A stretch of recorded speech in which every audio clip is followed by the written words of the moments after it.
gotten used to seeing Bono or Angelina Jolie globe-trotting on humanitarian trips, but 50 Cent? Turns out the lewd and crude rapper has been doing a lot of good in support of the World Food Program.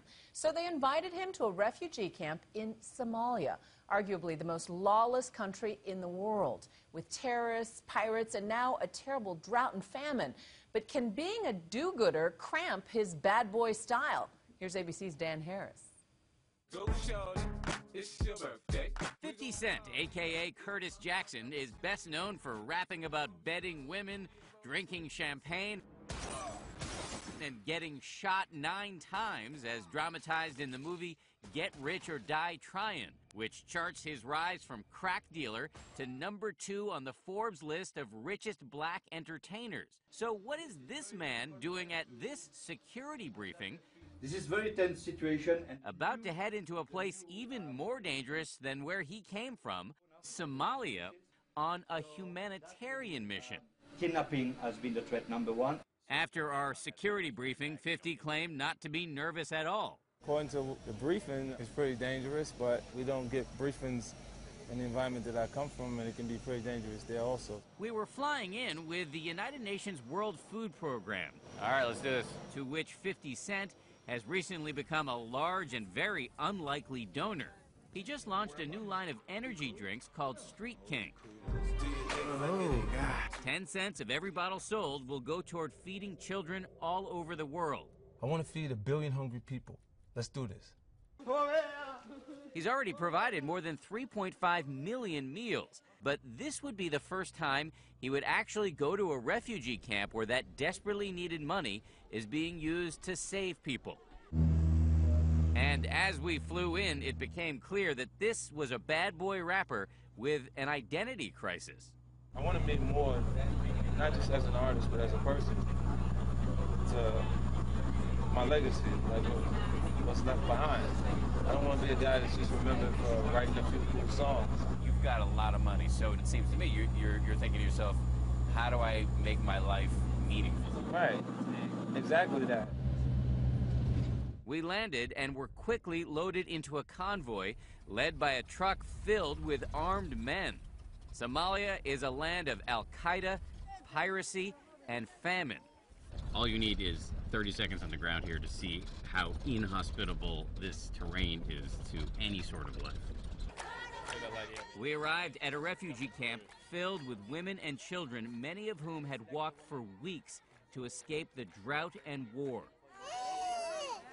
As he watched frail arms measured to see the extent of their malnourishment, this rapper, who sold drugs at age 12 on the mean streets of South Jamaica, Queens, who never knew his father and whose mother, also a drug dealer, was murdered when he was just a child, was at an utter loss for words.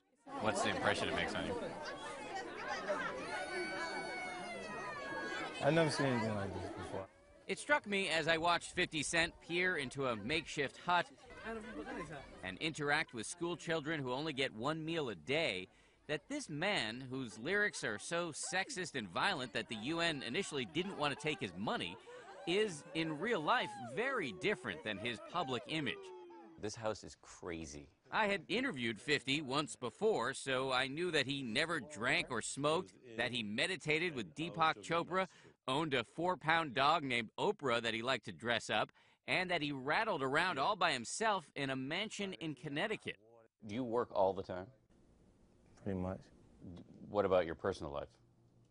I really don't have very much. But even if his bad boy baller image seemed like a little bit of a front, he freely admits that images of him on this do-gooder mission could further alienate his core audience. You know, so many of your song lyrics are about being strong, being tough, that it's a cold world. How does that jibe with what you're doing here for these kids? It doesn't match at all. It doesn't match. I mean, this is like the next chapter of my life. I don't care if my audience is prepared to move forward with me. They may not necessarily be growing at the same pace. It is a tricky transition, truly uncharted territory, a first step toward being what his manager called the hip-hop Bono. To get a sense of how tricky, Look what happened when we visited a school where the kids knew 50s music very well. Are you guys fans of 50 Cent? Yes. Yeah. But they couldn't get him to sing with them. It was an uncomfortable moment.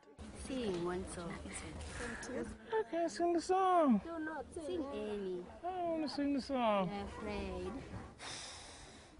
You see they all looking at me? You just sing. Just, That one time you putting all this pressure on me. I can't sing the song now. you're afraid? Yeah, a little bit. Why didn't you want to sing? For one, I mean, a lot of the material that I make, nothing is, I didn't feel appropriate for that setting. Because if you sang in the club, about 6 words in, there's an F-bomb. Right. Boom. Boom. It's gonna land hard out here. But it struck me when I was watching it that despite all the things you do, you are a little shy. I am. The education of 50 Cent, the battle for this rapper's soul, is a fascinating spectacle to behold.